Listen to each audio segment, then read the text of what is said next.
जिले में black fungus के 47 मरीजों की सूची विभाग की तरफ से जारी की गई। वहीं जिले में 7 कंफर्म केस सामने आए। ये सभी मरीज निजी और ईएसआईसी अस्पताल में भर्ती हैं। कोरोना की रफ्तार भले ही धीमी पड़ गई हो, लेकिन ब्लैक फंगस ने लोगों को परेशानी में डाल दिया है। जिस तेजी से कोरोना बीमारी फैली, उसी तेजी से ब्लैक फंगस के केस मिल रहे हैं। जिले में अभी तक 47 केस की पुष्टि हो चुकी है और 7 कंफर्म केस सामने आए हैं। ब्लैक फंगस के ये मरीज शहर के निजी अस्पतालों में भर्ती है। अब सोचने वाली बात यह है कि जिस तरीके से लोगों को ऑक्सीजन की किल्लत का सामना करना पड़ा, ऑक्सीजन की कमी के चलते लोग मौत के मुंह में समा गए, क्या उसी तरह ब्लैक फंगस को लेकर इंजेक्शन की कमी से लोगों को क्या जूझना पड़ सकता है? क्योंकि इस बीमारी में जो इंजेक्शन यूज किया जा रहा है उसकी काफी शॉर्टेज बताई जा रही है और वो काफी महंगा भी बताया जा रहा है। क्या फिर एक बार कोरोना की तरह ये ब्लैक फंगस भी लोगों को मौत के मुंह में लेगा? आइए जानते हैं कि एसएसबी हॉस्पिटल के चेयरमैन एसएस बंसल का इस पर क्या कहना है। सर, लगातार ब्लैक फंगस के केसेस फरीदाबाद शहर में भी देखने को मिल रहे हैं और आपके हॉस्पिटल में भी 2 मरीजों की पुष्टि हुई ब्लैक फंगस की। तो किस तरीके से यहाँ पर उन मरीजों का इलाज किया गया? जो ब्लैक फंगस है उसमें बेसिकली जो पेशेंट के ज़्यादातर हमारे पास जो पेशेंट आए हैं उनके ना साइनसिस में, नोज़ के अंदर और साइनस के अंदर, और एक पेशेंट 2 पेशेंट्स की आईज में फंगस थी। टोटल 4-5 पेशेंट्स का हो चुका इलाज।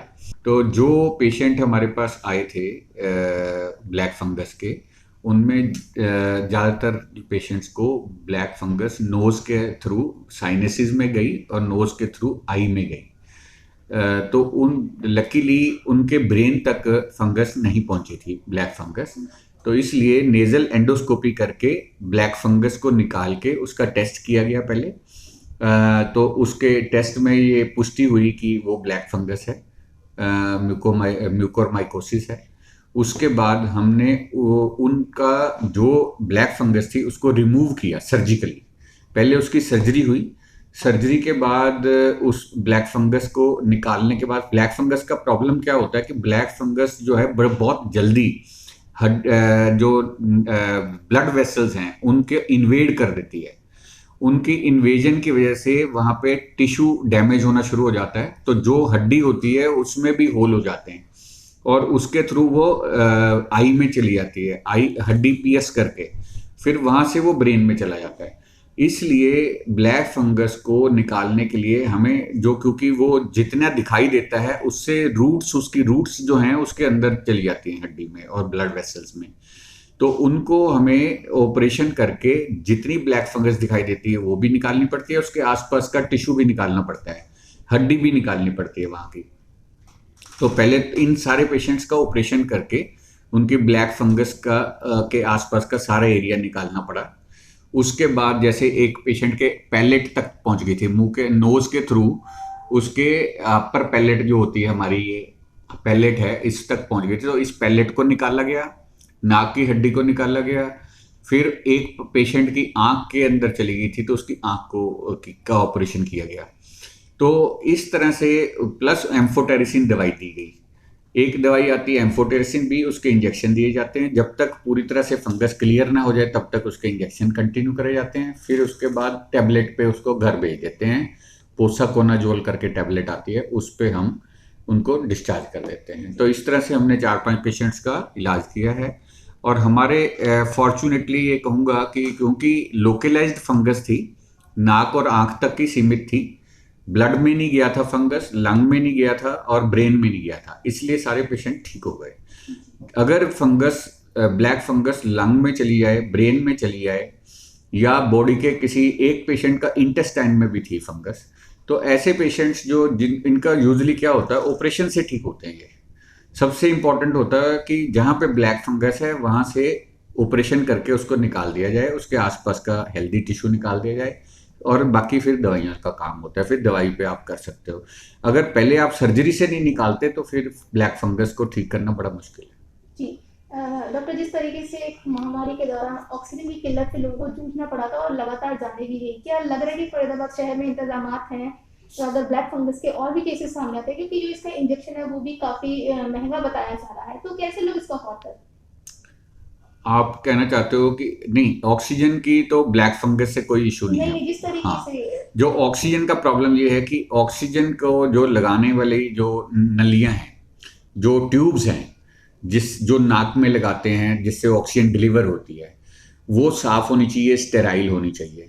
और जिस पानी के थ्रू ऑक्सीजन आती है वो स्टेराइल वाटर होना चाहिए, क्योंकि उसमें भी फंगस हो सकती है। और गंद अगर वो मिट्टी लगी हुई है या जो साफ प्रॉपरली नहीं की ट्यूब जिससे ऑक्सीजन जा रही है, तो उससे भी ब्लैक फंगस जा सकती है। तो अगर किसी पेशेंट को ऑक्सीजन चल रही है तो इन बातों का ध्यान रखना होता है कि उसकी ट्यूबिंग स्टेराइल हो, उसका पानी जिसमें से ऑक्सीजन आ रही है वो स्टेराइल हो।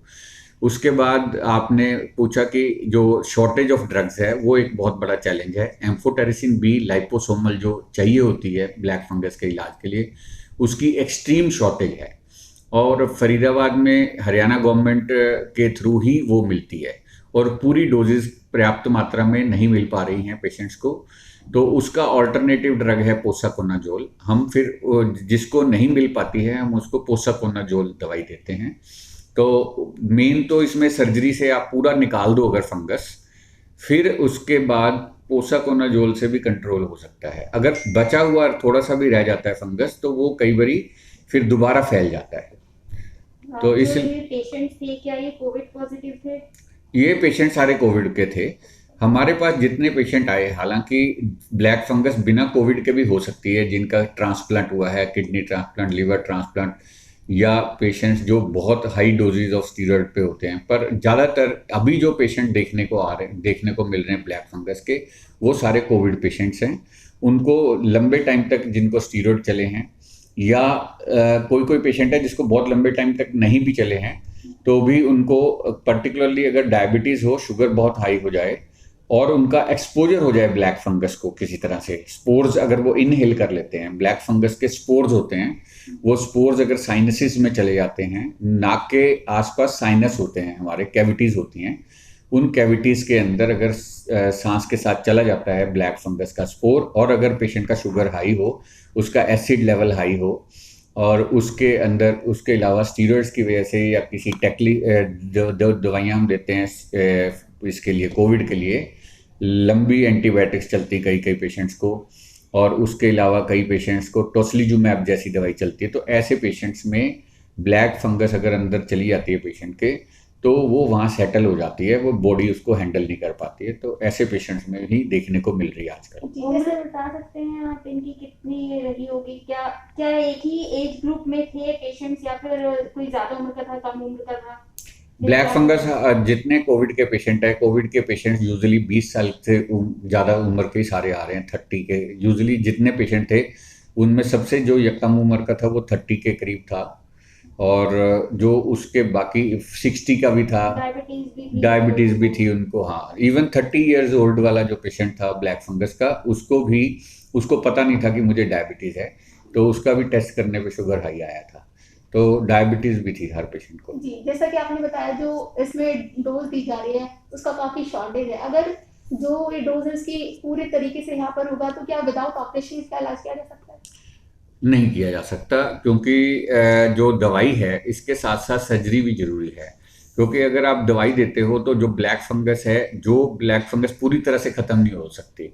जो ब्लैक फंगस बाहर दिखाई दे रही है, नाक के अंदर एंडोस्कोपी करने से अंदर काला काला पूरा वो जमा होता है फंगस, तो उस काले को अगर आप जो दवाई दोगे सिर्फ, तो जो बाहर को लटका हुआ फंगस है वो नहीं ख़त्म होता, और जो हड्डी के अंदर चला गया है दवाइयों से, जो ब्लड वेसल्स में गए हैं वो कंट्रोल हो जाते हैं। उसका छोटे छोटे जो ब्रांचेस हैं उसकी जो अंदर गई हैं वो ठीक हो सकती हैं। जो मेजॉरिटी ऑफ फंगस जो बाहर लटका हुआ है वो नहीं ठीक हो सकता। सर्जरी करनी तो बेहद जरूरी है, बिना सर्जरी के रिजल्ट बहुत खराब है। कितने प्रतिशत लोग जो है, मतलब अगर फंगस हो जाती है तो कितने % फंगस दवाइयों से ठीक हो जाती है या फिर सारी ऑपरेशन से ही ठीक करनी पड़ती है?